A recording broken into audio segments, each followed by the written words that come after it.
નમસ્કાર મિત્રો, સ્વાગત છે તમારું આજના એક નવા વિડીયોમાં। આજના આ વિડીયો અંદર આપણે જે છે વિદ્યાર્થી મિત્રો, શિક્ષકો અને ગવર્મેન્ટ કર્મચારીઓ જે છે જેની રાહ જોઈ રહ્યા હોય છે, એટલે કે શાળા અને કોલેજમાં દિવાળી વેકેશન જે છે એ ક્યારે પડવાનું રહેશે, કેટલા દિવસનું તમને મળવાનું રહેશે, એની સંપૂર્ણ ચર્ચા આજના વિડીયો અંદર કરવાની છે। આની અંદર શાળા અને કોલેજ બંનેનું દિવાળી વેકેશન કેટલું રહેવાનું છે એની સંપૂર્ણ ચર્ચા કરવાના છે। તો વિડીયોમાં લાસ્ટ સુધી જરૂરથી બન્યા રહો, જેથી તમને આ એક્ઝેક્ટ ઇન્ફોર્મેશન જે છે તે મળી રહે। તો હવે શરૂ કરીએ આજનો આ વિડીયો। શાળા અને કોલેજની દિવાળી વેકેશનની જાહેરાત કરી દેવામાં આવી છે। માત્ર કેટલા દિવસનું વેકેશન આપવામાં આવવાના છે એની પણ ચર્ચા કરવાના છીએ। દિવાળી વેકેશન 2025 કોલેજ અને સ્કૂલ વિદ્યાર્થી માટે ફાઇનલ પ્લસ ડિટેલ જે છે એ દિવાળી વેકેશનની આવી ગઈ છે। કોલેજ, યુનિવર્સિટી અથવા હાયર એજ્યુકેશનમાં હોય એમને દિવાળી વેકેશન જે છે 17-10 થી લઈને 6-11 સુધી એટલે કે 21 દિવસનું વેકેશન જે છે તે મળવાપાત્ર રહેવાનું છે। મીન્સ કોલેજવાળા વિદ્યાર્થી મિત્રોને 21 દિવસનું મળવાનું રહેશે। ત્યારબાદ લાગુ પડે છે કે મેડિકલ કોને કોને લાગુ પડશે, તો મેડિકલ, ઇજનેર, pharmacy, commerce, arts, science, professional courses, UG, PG બધા જની અંદર જે છે તે આ ટાઈમ ટેબલ લાગુ પડવાનું છે। આ એકેડેમિક કેલેન્ડર જે છે શિક્ષણ વિભાગ ગાંધીનગર દ્વારા જે છે તે જાહેર કરવામાં આવ્યું છે કે તમારું સેમેસ્ટર 1, સેમેસ્ટર 2, તમારું દિવાળી વેકેશન સંપૂર્ણ ઇન્ફોર્મેશન એકેડેમિક કેલેન્ડરની અંદર જે છે તે આપવામાં આવે છે। ત્યારબાદ શાળાઓનું જે છે ક્યાં સુધી રહેશે, જીએસસીબીની અંદર આની અંદર વાત કરવામાં આવી છે। તો દિવાળી વેકેશન જે છે એ 15-10 થી લઈને 4-11 સુધી એટલે કે 21 દિવસનું આ પણ રહેવાનું છે। બટ આની અંદર થોડા તારીખોની અંદર ચેન્જીસ છે। આ કોને લાગુ પડવાનું રહેશે, તો તમામ પ્રાથમિક સ્ટાન્ડર્ડ 1 થી 8, તમામ માધ્યમિક ઉચ્ચતર 9 થી 12, સરકારી ગ્રાન્ટેડ અને ખાનગી બધી જ શાળાઓમાં આ લાગુ પડવાનું રહેશે। ત્યારબાદ પ્રથમ સત્રની પરીક્ષાઓ ક્યારે લેવામાં આવશે, તો પ્રાથમિક શાળામાં સ્ટાન્ડર્ડ 1 થી 8ની 6-10 થી લઈ અને અંદાજે 10-12 દિવસ સુધી ચાલશે। માધ્યમિક અને ઉચ્ચતરમાં 3-10 થી શરૂ થઈ એટલે કે 9 થી 12ની અંદર જે છે તે મહત્વપૂર્ણ પ્રથમ સત્રની પરીક્ષાઓ આપવી પડશે। આ તમારે પરીક્ષાઓ આપવી જરૂરી છે। ત્યારબાદ જે છે તે ઉનાળુ વેકેશન શરૂ કરવામાં આવશે।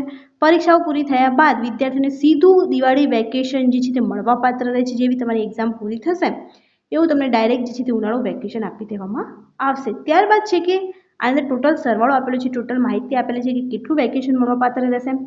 કોલેજ, યુજી, પીજીની અંદર 17 થી લઈ અને 6 તારીખ સુધી, 17-10 થી 6-11 સુધી 21 દિવસનું વેકેશન। ત્યારબાદ પ્રાથમિક શાળાઓની અંદર જે છે તે 1 થી 8 સ્ટાન્ડર્ડની અંદર 15-10 થી લઈને 4-11 સુધી રહેવાનું છે 21 દિવસનું। 6-10 થી જે છે તે ફરીથી નવું સત્ર એટલે કે બીજું સત્ર ચાલુ થઈ જશે।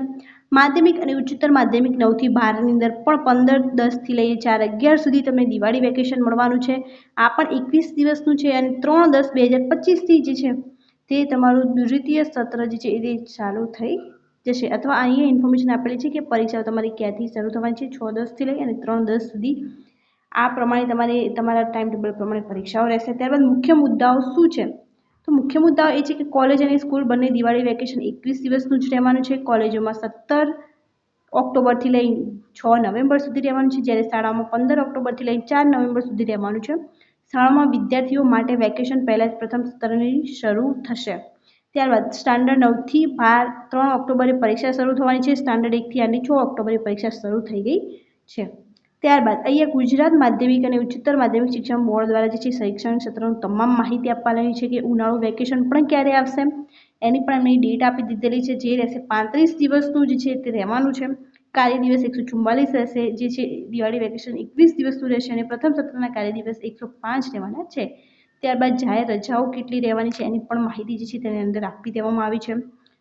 કાર્ય દિવસો જે છે મંથલી પણ આપેલા છે, તો તમે આ ડિટેલ બધી અહીંયા જોઈ શકો। ડિટેલ જોયા બાદ તમે નીચે એ જશો એટલે આ અમુક જે આપેલું છે આ કોલેજ પ્રમાણે જે છે તે અહીંયા બધી જ ડિટેલ જે છે તે આપવાની છે। આ પ્રકારે જે છે કેલેન્ડર રહેવાનું છે અને તમને જે છે 21 દિવસનું ઉનાળુ વેકેશન જે છે તે મળવાપાત્ર રહે છે। તો તમે એ જોઈ શકો છો અને આની માહિતી જે છે તમારા ફ્રેન્ડ સુધી પણ શેર કરો, જેથી અમુક પ્લાનિંગ કરી રહ્યા હોય, ફરવા માટેના પ્લાનિંગ કરી રહ્યા હોય અથવા કોઈ પણ પ્લાનિંગ કરી રહ્યા હોય તો એમ તમામને આની ઇન્ફોર્મેશન મળી રહે। Thank you so much for watching.